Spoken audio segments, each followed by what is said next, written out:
This is BBC Newsline. I'm Tara Mills. Tonight's headlines. The Health Minister says real progress is being made on waiting lists. We've been asking if people have noticed it yet. I've been waiting for 4.5 years on ENT. Still nothing. When I rang, it said the waiting list is up to 6 years now. People get their say on government plans to clean up the Maboy landfill site outside Londonderry. What are they doing? What is going to come from this? Yeah, they seem to have answered quite a few of those questions. So are you reassured? Don't know. A committee of MPs hears that the UK and Irish governments are close to a new agreement on dealing with the legacy of the Troubles.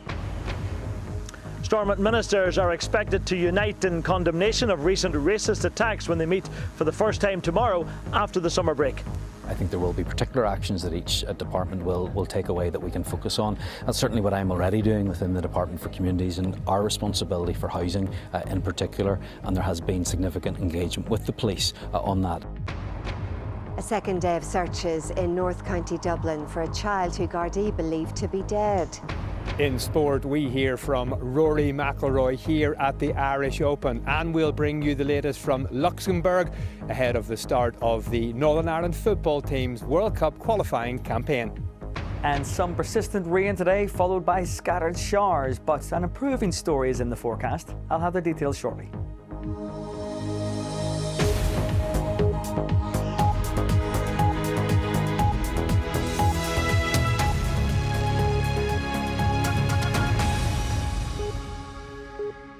Hello and welcome to Wednesday's programme. Real progress is being made in tackling our waiting lists in hospitals. That's according to the Health Minister.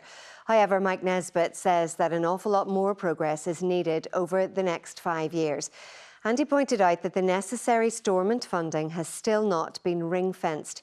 The Minister has highlighted recent increases in the delivery of some outpatient, diagnostic and inpatient procedures. Kevin Sharkey reports.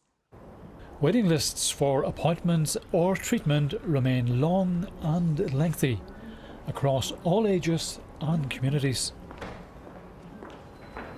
Situation's chronic back pain. I've been waiting about 5.5, 6 years just to be seen. It's an absolute disgrace. I've been waiting for 4.5 years on ENT. Still nothing. When I rang, it said the waiting list is up to 6 years now. Earlier this year, this senior surgeon was appointed to help the department to tackle the ongoing waiting list crisis. Now, the Minister is reporting limited progress while acknowledging continuing problems. You can be specific about what we have and have not achieved. I've said it will take 5 years with 135 million a year, which we don't have. It's certainly not ring-fenced over the next 5 years. A year ago, waiting lists to see a hospital consultant were at an all-time high here. 500,000 people in Northern Ireland were waiting for an appointment. So when he appeared on radio this morning, the Health Minister was asked if that particular number has come down over the past year. This is just the start. And we've said for many, many years, if you want to get the waiting lists to where they should be, it's going to take 5 years with an investment every year of £135 million. I am not being flippant when I say this, but I'm taking it that then that number hasn't come down, or you don't know the figure for that particular area. I don't know. There's so many statistics. Okay. I don't know all the specifics. But the Minister was clear. The number of people on some specific waiting lists has been reduced. Here's a big figure. A 21% reduction in patients waiting more than 4 years for surgery. We've got a 14% reduction in patients waiting more than 4 years for an outpatient appointment. So we're talking about outpatient appointments, we're talking about diagnostics, we're talking about inpatient procedures, and we've delivered nearly 59,000 with a target for the whole year, with 7 months to go, a target of 70,000. So we are going to get there, and we're going to get beyond. Some progress and many problems side by side. I was just talking to 2 taxi drivers there, and both of them told me they know people who've come from here down to the south to get the procedure done because of the waiting lists up here. My wife would be very chronically ill and would be between several different hospitals, and the wait lists were quite responsible for how quickly the illness progressed and stuff. For now, the focus remains on trying to reduce all waiting lists. Kevin Sharkey, BBC Newsline. Now, this is the Maboy dump outside Derry. It was discovered in 2013 and had been used by criminals who buried thousands of tons of rubbish at a site stretching across more than 100 acres of land. That's the equivalent of about 70 football pitches. Plans to put it right could take years, but they are now closer to reality. Today, local people had their first chance to put questions directly to the teams involved. Our agriculture and environment correspondent Louise Cullen was there. An environmental crime on an industrial scale. That's how the court described what happened here at Maboy. Now the focus is on putting that right and giving people their say. In the 12 years since Maboy was discovered, people have asked questions about its environmental impact. Now, as plans for remediating the site are coming together, they've brought those questions here, and some have brought their reservations. The department that that failed to address Maboy when we were raising these concerns are now the same department that's charged with remediating the problem. But at the same time, we obviously recognise that anything that is done to remediate Maboy will be better than what's presently the situation, whereby we're always worried about what could happen in the future. What are they doing? What is going to come from this? So, yeah, they seem to have answered quite a few of those questions. So are you reassured? Don't know. It remains to be seen. A lot of information here today, great assurance. Met one of the local consultants. I worked at construction companies, so I know this consultant. He's been telling me what he's doing, so I'm very, very reassured. Under the proposals, little of the waste would actually be removed. The site would be capped with soil, using plants and underground filtration to clean the groundwater. It will take years. It's important that we focus on the future, focus on the job in hand, but not forget the past, not forget how this happened, and there's still a lot of questions that need to be answered on that. The immediate question of what, how and when the site will be remediated will be answered sometime after the consultation closes next month. Louise Cullen, BBC Newsline, Eglinton. And there's more about the background to this story right now on our website or by downloading the BBC News app. Still to come on the programme, how pupils have been learning about organ donation from a teacher whose late sister donated hers.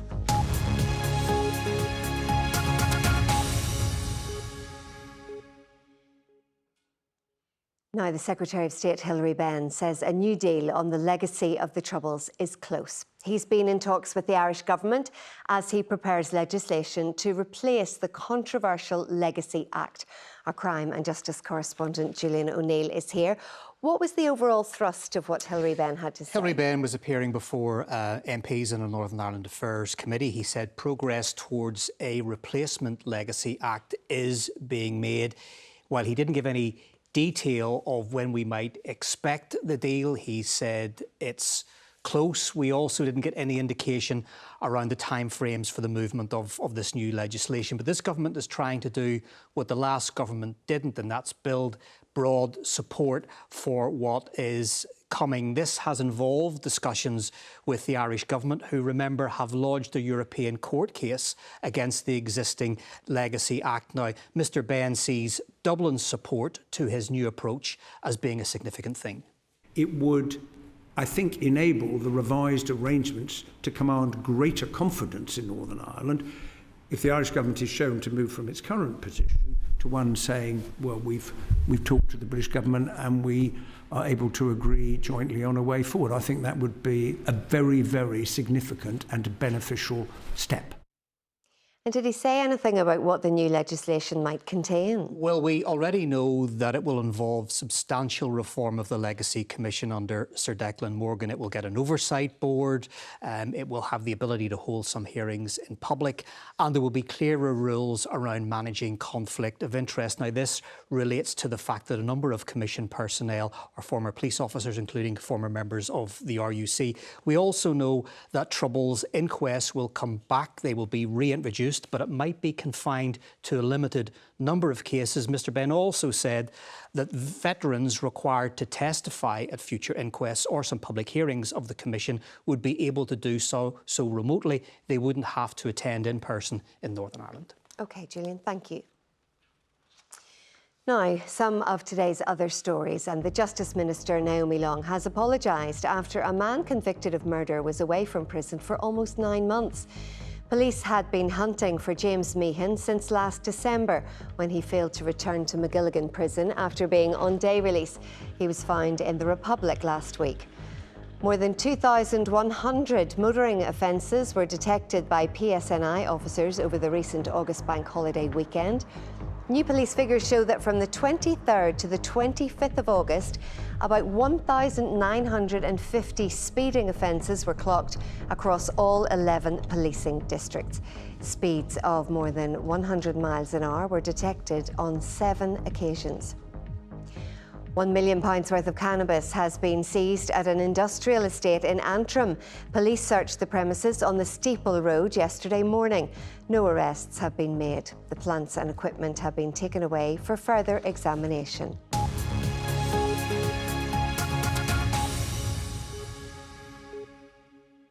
Now, the recent racist attacks in Northern Ireland are to be discussed by Stormont ministers tomorrow.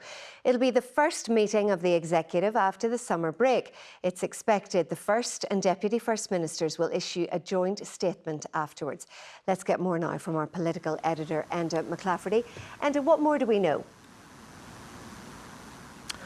Well, Tara, this meeting tomorrow is taking place against the backdrop of the rising concern among the local migrant community following that upsurge in racist attacks and racist intimidation. And I'm sure uppermost in the minds of our politicians when they do meet tomorrow will be the words of Sam Carson, the Ballymena landlord whose Filipino tenants have been targeted this week by arsonists whenever he blamed the failure of politicians for the rising tension in Northern Ireland. Now, we are expecting the First and Deputy First Ministers to jointly host a press conference after tomorrow's meeting to condemn the recent racist attacks, but we'll be looking out for what practical steps the Executive will be able to put in place to help those who have suffered. And I think that was uppermost in the mind of Gordon Lyons, the Communities Minister, today whenever he spoke to my colleague Gareth Gordon at a charity running event in Belfast.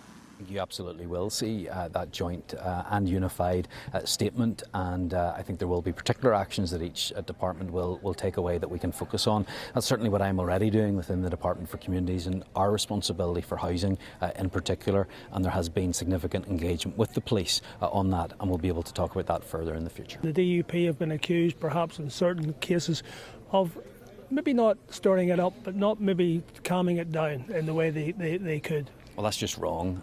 First of all, we have been united as an executive because we all believe that this is wrong, that there's no place for it in our society, and we need to do everything that we can to stamp it out. And it's wrong for anybody to say that we haven't condemned this violence. And how would you describe relations between the parties at the minute?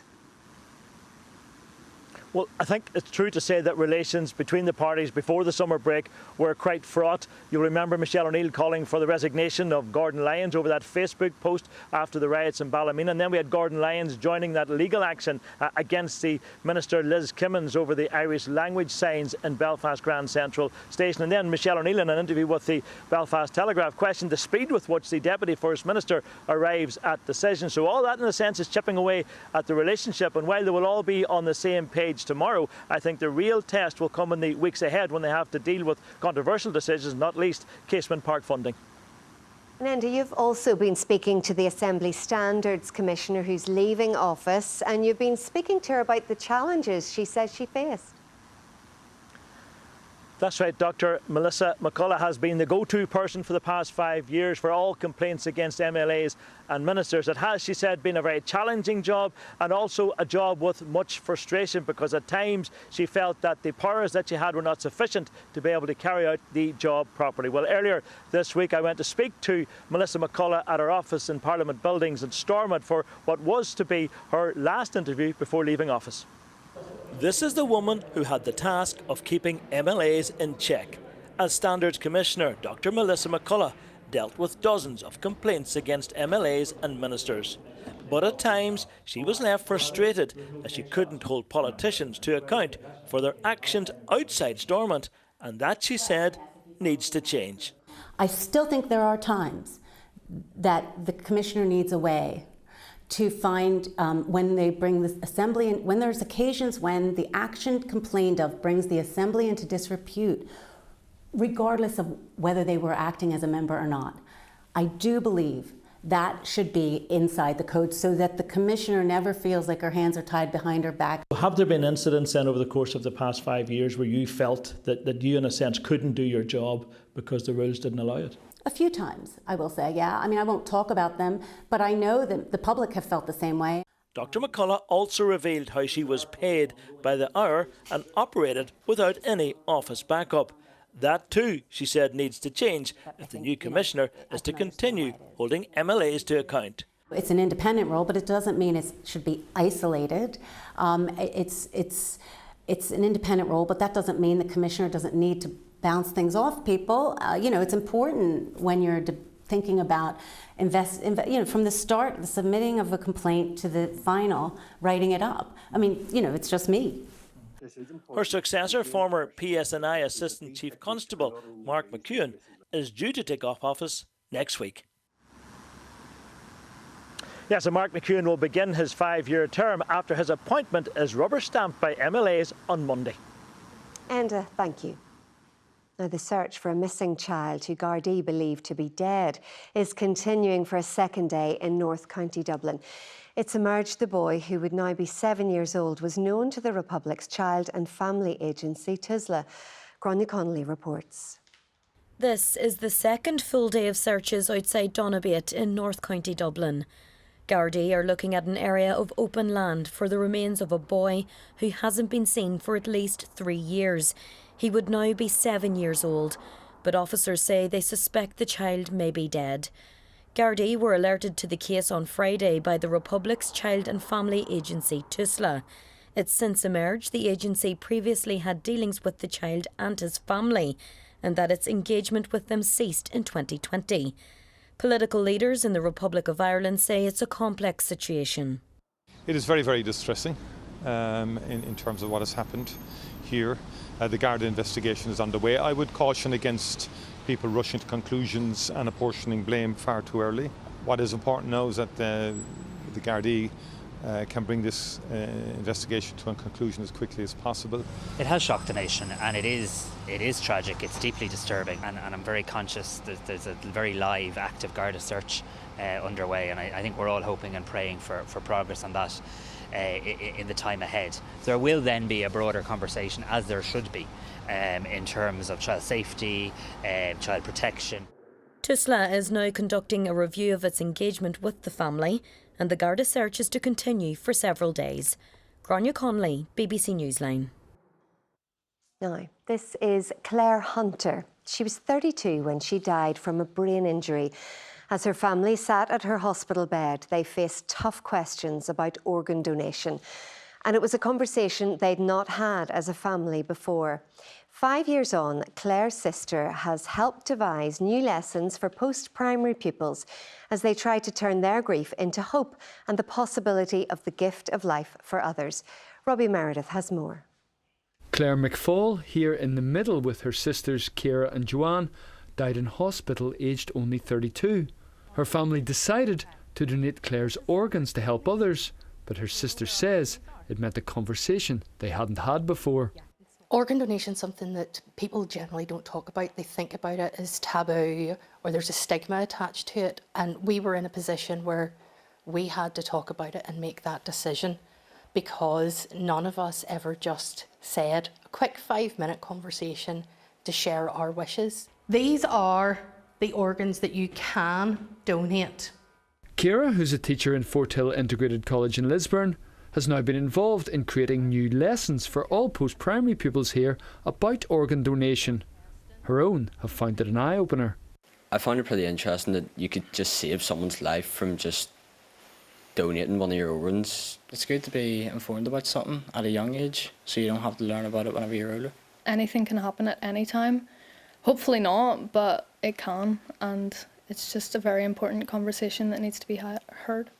The lessons are informative and available to all, but they're also close to home. Within our school, we have both staff and pupils whose families have been impacted by both sudden death and had to consider donating organs and tissue.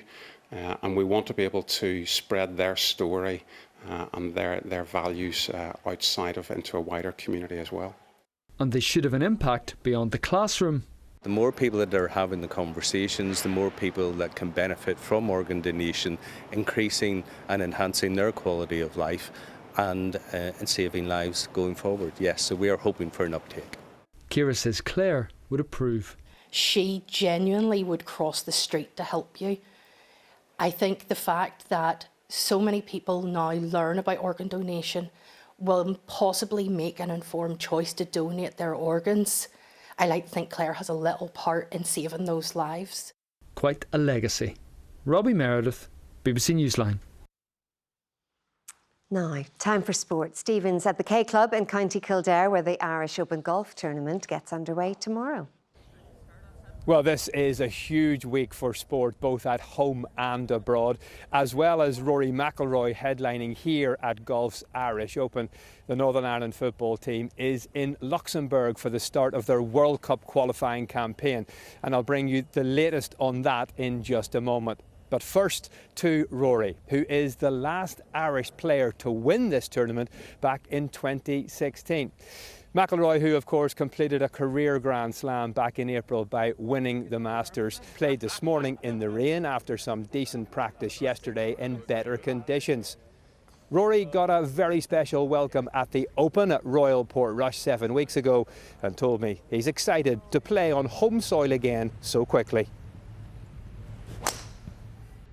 Portrush was amazing, obviously. But yeah, I think this week, it's the first time teeing it up, down south, I guess. So it's going to be great. Even playing out there early this morning and rain in the Pro-Am, there was a lot of people out there following. So yeah, I'm excited for the next few days, and I really want to get my game in the best shape possible going into the Ryder Cup, and playing this week and playing well is a big part of that. How good do you think it is that the European team is almost the same as the last time? Does that give you a good advantage going in here? I think it does. I think continuity is a underestimated quality of a team, especially when it comes to the Ryder Cup and there's so many variables and changes. So yeah, I think having the same captain, having a lot of the same players, having those players know the captaincy style, know the communication style. I love the 12 guys that have been assembled, and I think we're ready to go. As well as the golf here this week, you're going to have an opportunity to put on the green jacket that you won at Augusta and make a public appearance. Just what will that be like for you? Yeah, it's amazing. I always thought if I won the green jacket that I wouldn't take it off, but I haven't worn it as much as I thought I would. So any opportunity to put it on is a good one, and I'm excited for that tomorrow. And Rory will get his first round underway tomorrow morning at 8 o'clock. And then tomorrow night, Northern Ireland's footballers take on Luxembourg in that first World Cup qualifier. With the mighty Germany to come this Sunday, the squad knows they need to get off to a winning start. Gavin Andrews reports. Northern Ireland have been preparing for this double-header in special surroundings, training at the home of the Premier League champions Liverpool. For one player in Conor Bradley, this is familiar ground. And for a young Northern Ireland squad, it's been a treat.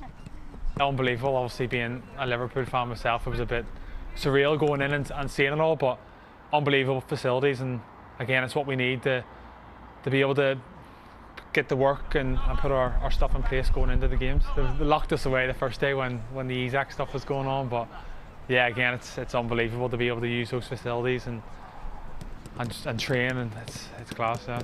Liverpool's Bradley may be the star name, but this team still has plenty of big game experience. Justin Devaney of Crystal Palace is an FA Cup winner, and at 21 is dreaming of a World Cup after a whirlwind 12 months. It's a great year for me and the club, and even to be here in international duty, and hope to build on that as well. So yeah, just onwards and upwards. You've always got to have short-term, long-term goals, and as of right now, we're in a camp which we need to get results. And I mean, for a Northern Ireland aspect, we want to get to the World Cup at the end of the day. So it starts now, and is such an exciting time. It starts here in Luxembourg. The squad arrived this evening and they're gearing up to hit the ground running in this campaign against a side. You too, so we know that they are a good team, they like to play football, so we are expecting a challenge, and I think just to go there and Luxembourg against Northern Ireland is live tomorrow night on BBC One. There's also commentary on BBC Sounds. Stephen Watson there. Well, there was no shortage of raindrops in Ballycastle today or anywhere else, Barra. I feel as if it's rained all day. Didn't seem like it was going to end, did it? But we have some relief in sight, I'm glad to say. Yeah, I mean, some heavy, persistent rain for quite a few of us today. This was the radar picture through this morning and the afternoon. But as you can see, it began to fragment. And out there this evening, although we still have a few spots of rain, it's starting to turn drier for many of us. And any wet weather largely confined towards the north and west overnight. Clearer skies elsewhere. It's going to be a colder night, 5 or 6 degrees in some countryside areas, and in the 9 or 10 degrees in maybe towns and cities. So a bit of a cool start to the day tomorrow, but we can expect some sunnier skies as well. Not completely dry though, so don't put the umbrellas away just yet. Some early showers first thing in the west. They will drift eastwards during the day, and some will be heavy, possibly with some hail and thunder mixed in as well. But they will be very well spaced out. Plenty of dry gaps and sunny spells coming and going through the afternoon and into tomorrow evening, with highs around 17 or maybe 18 degrees. So slightly warmer than today, where we get the best of the sunshine. 1 or 2 showers into tomorrow evening. It will eventually turn drier, and again, where we have clear skies tomorrow night, temperatures are likely to fall into the single figures, again down to about 5 or 6 degrees in some countryside areas. For Friday though, not too bad a day. Some early sun, but cloud is set to increase in Friday, and that cloud is set to stay with us into Saturday as well. But on the upside, it is set to be mainly dry. Some early sunshine perhaps on Friday before we see that cloud moving in, quite thick at times with a brisk southwesterly wind. But for most of us, it is set to stay dry with temperatures in and around average. Similar day to come on Saturday, maybe 1 or 2 showers, but it's not really until Sunday that things turn much more unsettled, with some heavy spots of rain in the forecast. Okay, thank you. That's it for now. Our late news is at 10:30. From everyone on the team, thanks for watching this evening. Have a good night. Bye-bye.